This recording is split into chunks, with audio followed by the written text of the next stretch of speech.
Okay, so we're here with Jim, and it has been a minute since we've posted anything about Jim's progress and story, and I apologize for that, but it's also because we have had a lot of life just going on in many ways. And so it's hard to even know how to share your story since our cars broke down and we just have all this like life and survival to figure out. And so it makes it hard, I guess, to step into a creative process, and we also don't want to just be like crying on the internet necessarily. So we're actually not going to talk too much about all of that right now. We're just trying to sort it out and like decide what we possibly could do. But um, Jim is now going on, I think, like over 3 weeks post-op from his spinal fusion surgery. No neck brace. No neck brace, but you probably should still wear Yeah, it. I'm still gonna wear it when I'm on my feet. But. So anyway, now that it has been 3 weeks, though, I think we've got some more like twists and turns in that journey. Although still, I think going well. But Jim, do you want to? I guess let's like talk about how you've been feeling. Yeah, well, I was actually the surgery went great. I think we posted that, and last I think we just posted how good it had been and easy it had been. And then a week later, the pain pills wore off, or something happened because all of a sudden I was god awful pain. I felt like somebody was stabbing me in the shoulder blade with a hot poker, constantly, and I went back on the pain pills and. Still a low dose of what they said I could do. I wasn't doing much, and I hated taking them, but it was all I could do to get rid of the pain. And it took me 10 days, 2 weeks to get kind of caught up. But they said that it's normal. Yeah. That it's sort of like before that pain was blocked by the pinch, the stenosis, and now those brain signals can actually travel down into your body. And nerves are waking back up, that weren't really active before, and that maybe you also did, just need to like take it easy. Yeah, no, I'm taking it easy. I'm doing a lot less than I was, and it's better. I went on. They gave me a prescription of muscle relaxers, which I took one last night and slept really hard. So I'm just gonna wean myself off those now and and eventually there will come physical therapy, but not yet.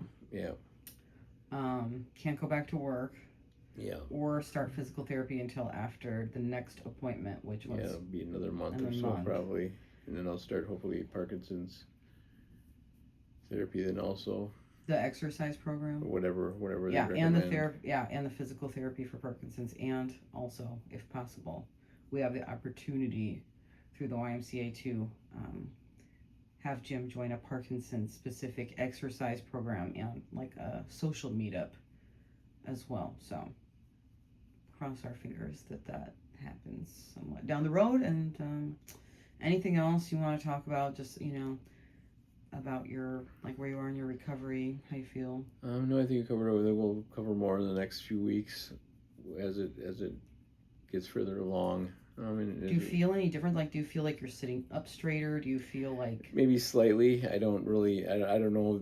They're not setting any expectations. I don't know what to expect. Yeah. Right.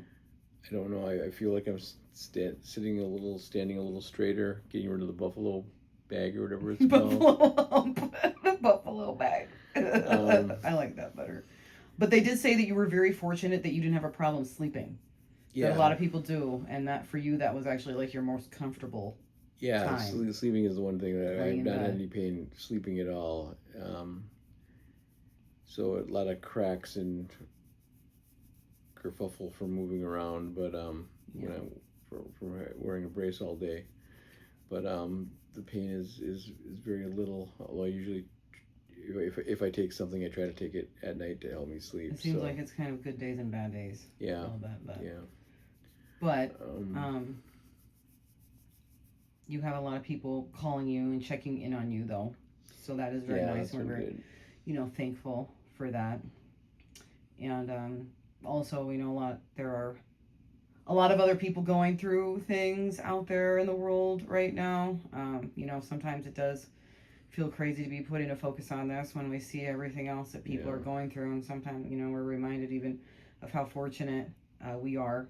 You know, but on that note, we wanted to take some time on this video to talk about a friend of Jim's and who recently experienced a stroke just several months ago, and is going to be having an event coming up here pretty soon as a benefit of that. So of course we want to, for anybody local to the Green Bay area or able to make it here, give some details about that. But we're going to be interviewing Jim right now about his friend Dan Dillon, who, as we said, recently experienced a stroke, and he is a great guy. Jim, do you want to tell people, I guess, just how did you meet him? Dan was the singer of the Miners, which was one of the first punk bands in town. If anybody's seen Green Blah, there's a big part of on the Miners and their influence. They were the first band that I can say that I roadied for. I carried Nick Canute's bass cabinets up the stairs of the Elks Club in downtown Green Bay, and got paid in speed and orange juice. Oh my God! And and yeah, that was my first run with Jeff Miller, and he wouldn't let me in. There was a fight, but they eventually the band won, and I got in on the guest list, and I believe according to Norb Pogod for the first time, or some Norb's got some story about the show. Norb remembers those days better than I do. But Dan is a great human being, a great singer, great frontman, and a great humanitarian. Right when I don't know the full story, but when the Russia-Ukraine war started, he flew to, I believe it was Poland, to serve the Ukrainians in this crazy stuff. And this is who Dan is. He works in human services. He's just an inspiration and a good human being. And I was looking. I did not know. I should say I didn't know Dan. I knew Dan, but Dan was like a rock star to me back then, and the cool guy. And he disappeared before my own band started. He kind of moved on and moved to Minneapolis, and so I didn't really didn't know him well. I got to know him about 16, 17 years ago when they did the reunion show for the original reunion show for the documentary, and we just kind of, I don't know if it was a call or a texting, but I remember spending hours with him, catching up on our shared remembrances and histories and what we were doing now and what we had done, and we became great friends, and he's just a great guy, and I'm glad that we have the opportunity to honor him and raise some money for him and Barbara, his wife, and he brought you soup when you had a stroke. Yes. He was the first person that stopped by when you got home from the hospital. Of course, it was COVID, so he kind of just had to leave it on the steps. But drove 40 miles each way to deliver me some soup. Yeah, I'll never forget that. So definitely, it makes me sad that we don't have more money to donate. That's just the guy Dan is, and he's a great human being. So yeah, hopefully we can interview him. Yeah. Directly, maybe for some more of these stories. But he was definitely somebody who was a elder generation to you in the punk. Even though he's a couple years older than me, but he came in on the first wave of punk, and I came in the hardcore part of it. Yeah. Well, it's great that you guys have reconnected and have a friendship in this chapter of life, which unfortunately sometimes involves things like strokes and Parkinson's diagnoses. But would you like to give the details about his event? Yeah, I remember it's next Saturday, the 13th. at Badger Brewery, which is a great place to see a band. Badgerstate Brewery. It's a great place to see a band. Great beer. There's 4 bands. There's Smart Shoppers, which who are not necessarily up and coming anymore. They've been around a few years, but on the newer side of the bands.